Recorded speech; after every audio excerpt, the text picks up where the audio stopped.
Astro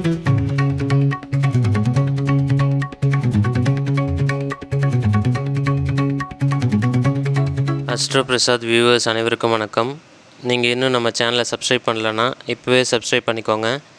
பக்கத்தில் இருக்கிற bell பட்டனையும் ப்ரெஸ் பண்ணி ஆல்னு செட் பண்ணி வச்சுக்கோங்க. அப்போ தான் நான் போட போகிற ஒரு வீடியோ உங்களால் ஈஸியாக பார்க்க முடியும். இந்த வீடியோவில் நம்ம என்ன பார்க்க போகிறோம் அப்படின்னு பார்த்திங்கன்னா, தனுசு ராசிக்காரர்களுக்கு ராகு கேது பயிற்சி நடந்ததிலிருந்து என்ன மாதிரியான மாற்றங்கள் இருக்கும் அப்படின்றத பற்றி நம்ம இந்த வீடியோவில் பார்க்க போகிறோம். முதல்ல ராகு ஆனாலும் சரி, சனி ஆனாலும் சரி, ரெண்டுமே பார்த்திங்கன்னா உங்களுக்கே தெரியும், ஒரு பாவகிரகம் அப்படின்னு ஜோதிடத்தில் சொல்லப்பட்டிருக்கு. அதாவது சனி முழு பாவர், ராகு அசுர கிரகம் அப்படின்னு சொல்லப்பட்டிருக்கு. அதாவது வரிசைப்படுத்தப்பட்டிருக்கு ஒவ்வொன்றுமே. இப்போ முதல்ல எடுத்திங்கன்னா இருக்கிறதுலே மோசமான பாவகிரகம் அப்படின்றது பார்த்திங்கன்னா சனி அப்படின்றது எல்லோரும் சொல்லுவாங்க. ஆக்சுவலாக உண்மையான கரெக்டாக ஜோதிடம் பேசணும் அப்படின்னா, உண்மையான முழு பாவகிரகம் அமாவாசை சந்திரன் அப்படின்னு, அதுதான் முதல்ல இருக்கிறதுலே பாவகிரகம். அதாவது கரெக்டாக சொல்லணுன்னா, குரு சுக்கிரனோடு சேராத அமாவாசை சந்திரன் தான் பார்த்திங்கன்னா இருக்கிறதுலே கடுமையான பாவகிரகம் அப்படின்னு நம்ம சொல்கிறோம். அது பாவகிரகன்றது எதை வச்சு சொல்கிறோம், சுபகிரகங்கள் எதை வச்சு சொல்கிறோம் அப்படின்னு பார்த்திங்கன்னா, ஒளி இருந்தால் சுபகிரகம் சார், ஒளி இல்லைன்னா பாவகிரகம். இவ்வளோ தான் விஷயம். எந்த அளவுக்கு ஒளி இருக்கோ அந்த அளவுக்கு சுபம், எந்த அளவுக்கு ஒளி இல்லையோ அந்த அளவுக்கு பாவகிரகம் அப்படின்றது அர்த்தம். இதை தான் நம்ம ஜோதிடம், ஜோதிஷம் அப்படின்றது கரெக்டான வேர்டு. நெருப்பு சம்மந்தப்பட்டது, ஒளி சம்மந்தப்பட்டது அப்படின்றது அர்த்தம். ஸோ அந்த வகையில் முதல்ல பாவகிரகம் அப்படின்னு பார்த்திங்கன்னா, ஜென்ரலாக அமாவாசை சந்திரன், குரு சுக்கிரனோடு பார்வையிலையோ சேர்க்கையிலோ இல்லாத ஒரு அமாவாசை சந்திரன் தான் இருக்கிறதுலே முதல் பாவகிரகம். ரெண்டாவது பார்த்திங்கன்னா சனி கிரகம். சனி கிரகம் ரெண்டாவது முழுமையான பாவகிரகம். அதுக்கு அடுத்தபடியாக செவ்வாய் பகவான் முக்கால் பாவர் அப்படின்னு சொல்லுவாங்க. அதுக்கு அடுத்தபடியாக சூரியன் அரை பாவர் அப்படின்னு சொல்லுவாங்க. இதில் ராகு கேதுக்கள் அசுர கிரகம் அப்படின்னு சொல்லுவாங்க. அதாவது பாவத்திலேயே அசுரனாக செயல்படக்கூடியவர்கள் ராகு கேதுக்கள் அப்படின்னு சொல்லப்பட்டிருக்கு. அதில் மெயினாக ராகுவை அசுர கிரகம் அப்படின்னு சொல்லுவாங்க. அதில் ராகுவை பொறுத்த வரைக்கும் முழு இருட்டு, கும் இருட்டு என்று அர்த்தம். கேதுவை பொறுத்த வரைக்கும் ஒரு செம்பாம்புன்னு சொல்லுவாங்க. ராகுவை கரும்பாம்பு என்றும் கேதுவை செம்பாம்பு என்றும் சொல்வார்கள். இப்போ கேது செம்பாம்புன்னா என்ன, லைட்டாக ஒரு வெளிச்சம் இருக்கும். சூரியன் மறையும் போது ஒரு சிவப்பு நிறத்தில் வரும் இல்லையா, விடியும் போதும் மறையும் போதும், அந்த மாதிரி ஒரு டைம் தான் கேது பகவான் என்பது அர்த்தம். ஸோ இதெல்லாம் எதுக்கு நான் சொல்ல வரேன் அப்படின்னா, முதல்ல பாவகிரகங்கள் கெடுதல் செய்யும். அதில் சுபத்துவம் அப்படின்னு வரும்போது, அதாவது அதில் ஒரு ஒளி படும்போது, இப்போ சனி ஆனாலும் சரி, ராகு கேது ஆனாலும் சரி, இருட்டுன்னு நம்ம சொல்கிறோம். அதனால தான் பாவகிரகம்னு சொல்கிறோன்னு சொன்னேன். அதில் குருவோ சுக்கிரனோ நமக்கு தொடர்பில் இருக்கும்போது நிச்சயமாக அவர் எப்படி, இப்போ ஒரு இருட்டில் நீங்கள் டார்ச் லைட் அடிக்கிறீங்கன்னா வெளிச்சமாயிடும் இல்லையா, அது எப்படி முழு இருட்டுன்னு சொல்ல முடியும், இருட்டுன்னு மட்டும்தான் சொல்ல முடியும். ஸோ அப்போ என்ன ஆகும்னா அதோட தன்மை மாறுபட்டு விடும். ஸோ அந்த வகையில் உங்களுக்கு தனுசு ராசிக்காரர்களை பொறுத்த வரைக்கும் ராகு சனி ரெண்டுமே இருட்டு என்றாலுமே ரெண்டு பேருக்குமே குருவோட தொடர்பு அப்படின்றது கிடைக்குது. அடுத்த ஒரு 1 இயருக்கு பார்த்திங்கன்னா குருவோட தொடர்பு இருக்குது ராகுக்கு. அதுக்கப்புறம் பார்த்திங்கன்னா சனிக்கு 2.5 வருஷமுமே குருவோட வீட்டில் தான் இருக்கிறார். ஸோ இந்த மாதிரி ஒரு சூழ்நிலையில் உங்களுக்கு எடுக்கிறது யாருமே கிடையாது. ஓகேங்களா? ஸோ இப்போ உங்களுக்கு நல்லா புரிஞ்சிருக்கும்னு நான் நினைக்கிறேன். ராகு கேதுக்களை பொறுத்த வரைக்கும் ஆதிபத்தியம் ரொம்ப முக்கியம். சனி மற்றும் ராகு கேதுக்கள் ரெண்டு பேருக்குமே ஃபஸ்ட்டு இந்த ஒளி இருட்டு கூட இதை விட முக்கியமானது. அவரை இருட்டாகவே இருந்தால் கூட ஆதிபத்தியம் அப்படின்னு சொல்லப்படுது. அதாவது 3, 6, 10, 11 இந்த இடத்துல இருக்கக்கூடிய ராகு கேதுக்கள் மற்றும் சூரியன், செவ்வாய், சனி, அமாவாசை சந்திரன் இவங்க எல்லாமே, அதாவது பாவகிரகங்கள் நான் சொன்ன எல்லாமே இருட்டாக இருக்கோ ஒளியாக இருக்கோ அது கூட செகண்டரி தான். முதல்ல பார்த்திங்கன்னா ஆதிபத்தியம் ரொம்ப முக்கியம். பாவகிரகத்தை பொறுத்த வரைக்கும் 3, 6, 10, 11 இருக்கக்கூடிய பாவகிரகங்கள் எப்போதும் கெடுதலை செய்யாது, நன்மைகளை மட்டுமே செய்யும்.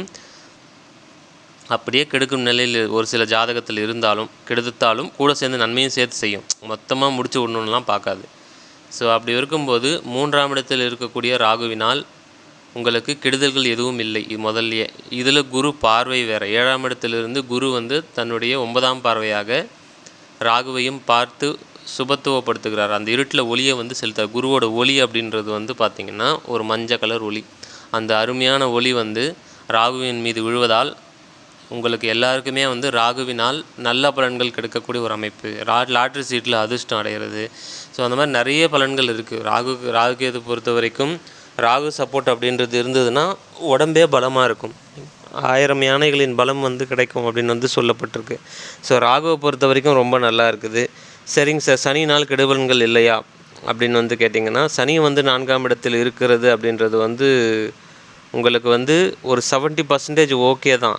ஏன்னா அவர் வந்து 4ஆம் இடம் வந்து அஷ்டம சனி கிடையாது. நல்லா புரிஞ்சுக்கணும். நிறைய பேர் என்கிட்ட கேட்குறீங்க அஷ்டம சனியெல்லாம் கிடையாது. இன்னும் அஷ்டம சனி வர்றதுக்கு இன்னும் உங்களுக்கு 10 வருஷம் ஆகும். சரிங்களா? ஸோ அது இல்லை. இப்போ அர்த்தாஷ்டம சனி அப்படின்றது ஒரு நியூட்ரலான சனி. பெருசாக நன்மையும் இல்லை, பெருசாக கெடுதலும் இல்லை. அவர் கெடுக்காமல் இருந்தாலே பெரிய விஷயன்றேன் நான். ஓகேங்களா? சனி பகவானை பொறுத்த வரைக்கும் கெடுக்கலை, மற்ற கிரகங்கள் கொடுக்குறத தடுக்கலை அப்படின்னாவே அவர் வந்து அவரால் வந்து பெரிய கும்பிடு போட்டு ஐயாப்பா விடுங்கடாப்பா சாமி அப்படின்ற மாதிரி போகலாம் நாம். அந்த மாதிரியான ஒரு விஷயங்கள் தான். ஸோ 4ல் சனி தனுசு ராசியை பொறுத்த வரைக்கும் அது இருக்கிறது ஒன்றும் கெடுதல் கிடையாது. 70% அது ஓகே தான். ப்ளஸ் என்னென்னா அந்த 4ஆம் வீடு எந்த வீடு? செவ்வாயோட வீடா, பாவகிரகத்தோட வீடான்னு பார்த்தா கிடையாது. அது வந்து ஒரு சுபகிரகம், குருவோட வீடு. அதாவது உங்கள் ராசிநாதனோட வீடே வந்து அவர் இருக்கிறாருன்னும்போது சனியினால் கெடுதல்களோ தொந்தரவுகளோ வந்து நிச்சயமாக இருக்காது. ஸோ ராகுவும் கெடுக்கலை, சனியும் கெடுக்கலை அப்படின்ற பட்சத்தில் இதுக்கப்புறம் வந்து பார்த்திங்கன்னா தனுசு ராசிக்காரர்கள் அனைவருக்குமே எடுக்கும் முயற்சிகளில் வெற்றி பலிதமாகும், வெற்றி கிட்டும் என்று அர்த்தம். ப்ளஸ் இதில் வந்து செவ்வாய் பகவான் 8ஆம் இடத்தில் இருக்கார் இப்போ. ஓகேங்களா? அதாவது 5ஆம் அதிபதி ஆகிய 5 மற்றும் 12 கூடிய செவ்வாய் பகவான் 8ஆம் இடத்தில் இருக்கிறதுனால ஒரு சில தடை தாமதங்கள் இருக்கலாம். ஆனால் அதுவுமே வந்து ஜூன் மாதம் முதல் வாரத்தில் செவ்வாய் பகவான் 8லிருந்து 9ஆம் இடத்துல கேதுவோடு சேர்ந்து நல்லா இருக்கிறார். கேதுவோடு சேர்கிற பாவகிரகம் எப்போவுமே கெடுதல் செய்யாது. அவர் 9ஆம் இடத்துல நல்லா இருக்கிறார் அப்படின்னும் போது ரொம்ப அருமையான ஒரு காலகட்டமாக இருக்கிறது. இதுக்கப்புறம் ராகு கேது பயிற்சியிலிருந்து பார்த்திங்கன்னா நல்லா இருக்கும். ஸ்டெப் பை ஸ்டெப்பாக நிச்சயமாக உடலில் ஒரு முன்னேற்றம் இருக்கும். மனத்தெளிவு அப்படின்றது நிச்சயமாக கிடைக்கும். ஏன்னா ராகு தசை நிறைய பேருக்கு நடக்கும். தனுசு ராசிக்காரர்களை பொறுத்த வரைக்கும் ராகு தசை தாண்டாமல் வர முடியாது. அது மூல நட்சத்திரமாக இருந்தாலும் சரி, பூராடமாக இருந்தாலும் சரி, உத்திராடமாக இருந்தாலும் சரி. அதுவும் உத்திராடம்லாம் வந்து இளம் வயசில் பருவத்திலே வந்து ராகு தசை வந்துடும். ஸோ ராகு தசாநாதன் எப்போவுமே கோச்சாரத்தில் நல்ல நிலையில் இருக்கும்போது நல்ல பலன்கள் இரட்டிப்பாகும். அதாவது ராகு கெடுக்கிறாருன்னாவே உங்கள் மனசில் தான் முதல்ல கை வைப்பார். ஆப்போனன்ட் ஜெண்டர் ஆணாக இருந்தால் பெண்ணாக இருந்தால் ஆணை கூட்டு வந்து அந்த மைண்ட் செட்டு, டர்ட்டி மைண்ட் செட்டை அதிகமாக கொடுத்துருவார் ராகு பொறுத்த வரைக்கும்.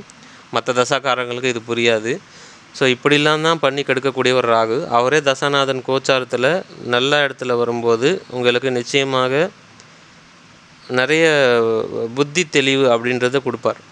உடல் தெளிவு, உடல் முன்னேற்றம், புத்தி தெளிவு, இந்த மாதிரி விஷயங்களை கொடுத்தாவே ஆட்டோமேட்டிக்காகவே உங்களுக்கு நல்லது நடக்க ஆரம்பித்து விடும். அதாவது உங்களுக்குள்ளே இருக்கக்கூடிய அந்த ஒளி அப்படின்றது வேலை செய்த ஆரம்பித்து விடும். அப்போ என்ன ஆகும்னா உங்களுக்கு தேவையானது ஆட்டோமேட்டிக்காக கண் முன்னே கொண்டு வந்து நிறுத்தப்படும். அதே மாதிரி திருமண வாழ்க்கை ரொம்ப சூப்பராக அமையும். பிடிச்ச மாதிரியான இதுக்கப்புறம் திருமணம் பண்ண போகிற தனுசு ராசிக்காரர்கள்லாம் வந்து இப்போ ஃபிக்ஸ் ஆகிருக்கவங்களும் சேர்த்து அவங்களாம் வந்து ரொம்ப லக்கு. அதாவது நல்ல நேரம் வந்த அப்புறம் திருமணம் பண்ணுறீங்க. அது வந்து என்ன ஆகுனா உங்களுக்கு பிடிச்ச மாதிரியான ஒரு வாழ்க்கை துணை அப்படின்றது நிச்சயமாக அமையும். ஆனால் ரிஷபம், கடகம், விருச்சிகத்தில் மட்டும் சிக்காதீங்க. இன்னும் 2 வருஷத்துக்கு சிம்மம், மீனம் இந்த 2துலேயும் சிக்காதீங்க.